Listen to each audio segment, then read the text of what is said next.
белокту, углеводко, пайдалуу майларга, витаминдерге, ферменттерге бай тамактарды жегенге үндөйлү. Биз балдарыбызды жаңы мөмө жемиш, жашылчалар, дан азыктарынан турган тамактар менен тамактандырууга үйрөтөлү. Мен да улуттук баалуулуктарды сактаган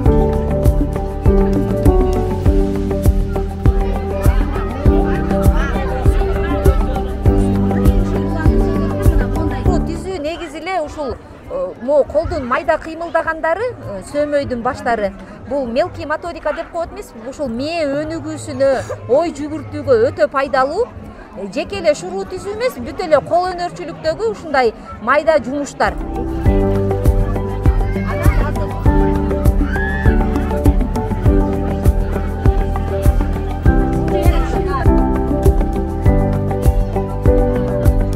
Ата-бабаларыбыздан калган салттарын үйрөнүү, мисалы кызым экөөбүз азыр отуруп өзүнүн жет атасын эстеп жазып чыктык. Анан илгертеден биздин апалар жасап келаткан тумарларды ошону жасаганга үйрөнүп атат азыр.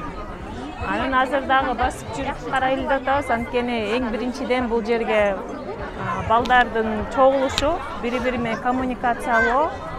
Экинчиси бул ата-энелер балдар менен чогуу биргелешип убакыт өткөрүүсү, анан экинчиси кол өнөрчүлүк менен иштеп, ошо анткени азыркы убакта ата-энелер балдардан мындай кичине алыстап калды.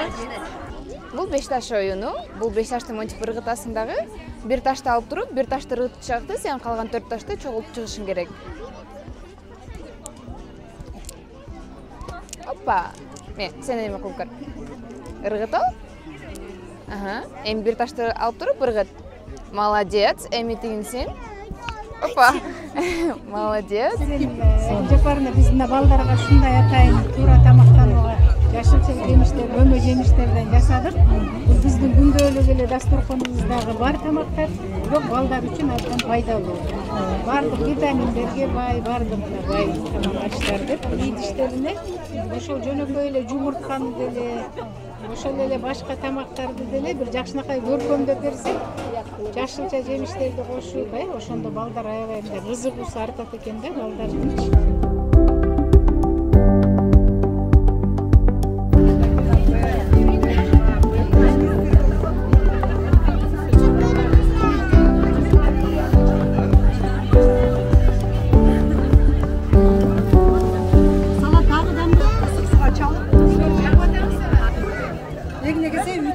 Жөнөкөй нерселер менен бергенди ушашыбыз керек.